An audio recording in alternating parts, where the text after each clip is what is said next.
자, 지난 촬영 그 영상들에 이어가지고 오늘은 이제 많은 분들이 가장 궁금해하실 그 제일 비싼 소위 하이엔드 에스프레소 머신에 대한 이야기를 풀어보도록 하겠습니다. 하이엔드 머신에 대한 이야기가 나오면은 그 성능, 그 다음에 부가 기능 같은 거에 초점이 맞아 있고, 다른 유튜브 채널이나 이런 데서는 거의 뭐 논문처럼 자세하게 설명하는 경우도 많습니다. 저도 꼬꼬마 덕후 시절에는 이런 장비들을 그런 시선으로 바라보고 또 뭐 이해를 했었는데, 자, 이제 현업 입장에서 하이엔드 머신이 실제로 소비되는 실제 현장의 상황들을 되게 다양하게 겪은 다음에 이게 아니었는데? 하면서 이제 관점이 여러분들이 알고 있는 거랑은 완전히 달라졌습니다. 그래서 오늘 영상은 분석적인 이야기보다는 하이엔드 머신이 탄생하게 된 계기와 이후의 흐름에 대한 내용이 주가 될 듯한데, 오늘 하는 이야기는 좀 재밌게 옛날에는 이런 일들이 있었구나 정도로 편하게 들어주셔도 좋습니다.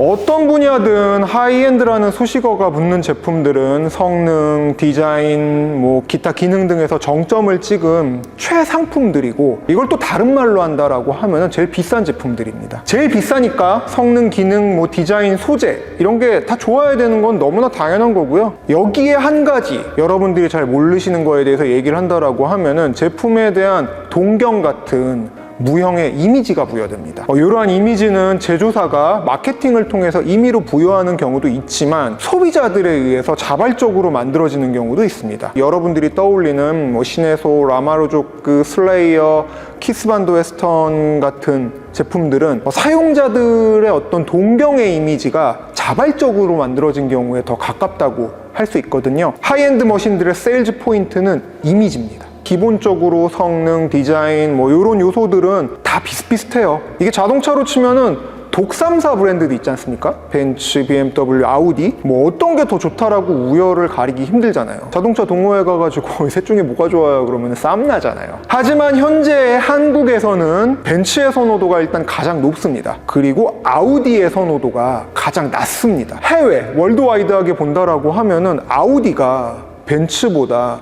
훨씬 더 이미지상으로는 앞서 나가고 선도하는 그런 프리미엄 이미지가 강하다고 하는데, 유독 한국에서는 아니잖아요. 그러니까 수입사가 본인들이 수입하는 제품을 어떤 식으로 이미지 마케팅을 했느냐가 가장 큰 차이를 주는 것 같아요. 프리미엄 브랜드임에도 불구하고 전시장이라든가 아니면 AS 센터 같은 게 벤츠나 BMW보다 엄청 빈약하고, 일단 최상급 차종에서는 벤츠 S클래스의 선호도가 압도적이지만, 제가 기억하는 한 10몇 년 전 BMW의 7 시리즈가 없어서 못 팔았던 적도 있었거든요. 이렇듯이 어떠한 하이엔드 제품군에 부여된 이미지는 다른 여러 가지 요인에 의해서 뒤바뀌기도 합니다.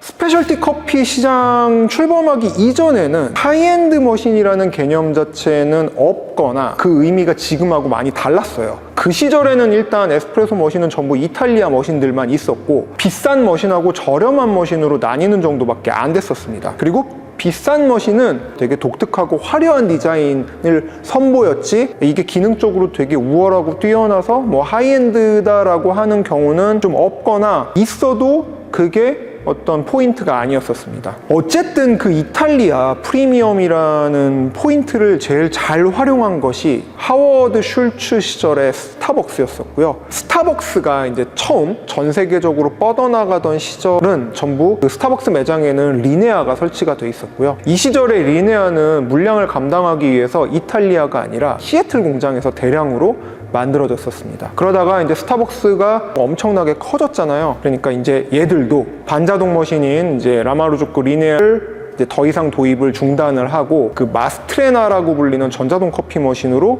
교체를 합니다. 그 라마르조크 미국 시애틀 공장이 폐쇄가 되고, 여기 출신의 엔지니어들이 이거보다 더 좋은 제품을 한번 만들어 보자 했던 것들이 오늘날 우리가 알고 있는 하이엔드 에스프레소 머신의 출발점입니다.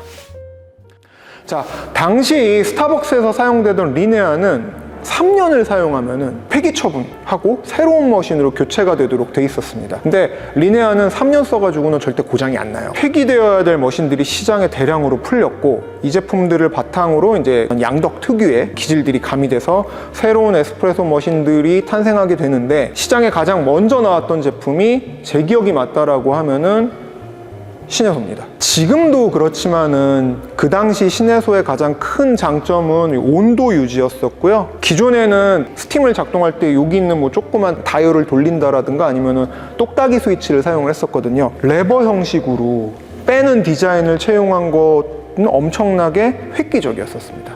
그리고 다 누르는 방식의 추출 버튼을 썼었거든요. 근데 그룹 패드 위에 이렇게 패들 스위치를 둬가지고 추출 레버를 배치한 것도 엄청나게 파격적이었었어요. 그러니까 매장에서 머신을 운용 중이라고 하더라도 사이드 패널만 분리해가지고 부품을 교체할 수 있게끔 이런 유지 보수를 손쉽게 할 수 있는 구조도 이제 지극히 미국적인 발상이었었습니다. 미국 그 게러지 문화라는 게 있잖아요. 자동차들도 자기 손에 직접 할 수 있게끔 실용적으로 만드는 그런 문화가 반영이 돼 있고, 기존의 이탈리아 머신들 같은 경우에는 뭐 사소한 부품 교환을 위해서 때로는 머신 전체를 분해해야 되는 일도 있었거든요. 근데 이제 신혜소는 사용자가 설명서를 보고 직접 유지 보수를 할 수 있는 시스템으로 만들어진 것도 그 당시로는 엄청난 파격이었었습니다. 자, 그 다음에 이제 그 신혜소 이후에 니들밸브 시스템으로 유명한 슬레이어까지 등장을 하면서 이들 브랜드는 커피 머신 업계의 새로운 영역으로 자리를 잡기 시작을 했어요. 하지만 당시에도 주류는 라마르조 거였었습니다. 신혜소나 슬레이어는 뭔가 신비한 약간 그 컬트 브랜드 같은 느낌이었었고, 라마르조 거는 에스프레소의 종주국인 이탈리아의 어떤 프리미엄 이미지가 더해진 상당히 앞선 브랜드가 됐었죠. 시장을 선도하던 라마에서 신혜소, 슬레이어 이미지에 대항하는 제품으로 이제 출시를 했던 것이 스트라다라는 시리즈였었습니다. 가변 추출이라는 추출 압력을 제어할 수 있는 개념을 제대로 된 제품으로는 처음으로 제안을 했던 에스프레소 머신 역사에 거의 획을 그었던 제품이었고요. 그 당시의 시장 반응은 뭐 어마어마했습니다. 스페셜티 커피를 한다라고 하면은 스트라다, 그 다음에 옆에 그라인더는 이탈리아 메쩌의 로버가 거의 교과서였었고, 국내 그 뭐 외식 관련 대기업에서 스페셜티 커피 전문 매장을 오픈할 때도 커피바 구조, 그 다음에 장비 구성을 정말 그 토시 하나 안 틀리고 똑같이 따라서 넣기도 했습니다. 스트라다 시리즈는 괴랄한 디자인으로 당시에 엄청난 비판을 받기도 했었어요. 라마르조 거는 이제 미국 회사가 다 되었다라는 비아냥까지 들을 정도였었습니다. 근데 제가 볼 때 스타벅스 이후에 라마르조 거는 이탈리아 회사가 아니에요. 사실상 미국 회사나 다름없습니다. 스트라다 시리즈부터 이후에 출시된 제품들의 어떤 컨셉이나 기능 등은 양덕들이 생각할 수 있는 아이디어지 본토 이탈리아 사람들은 그런 생각 자체를 아마 안 할 거예요. 아니 에스프레소 머신에 그걸 왜 달아? 그건 필요 없어라고 얘기할 사람들이 이탈리아 사람들인데, 뭐 라마르조 거나 아니면 북미 시장에서 이런 에스프레소 머신들이 나올 때 처음에 이탈리아 회사들은 전부 다 그걸 무시했었어요. 오리지널이 아닌 애들이 이상한 제품을 만들어내고 있다고 생각을 한 거예요. 저건 에스프레소 머신 아니야 라고 생각을 한 거예요, 이 사람들이.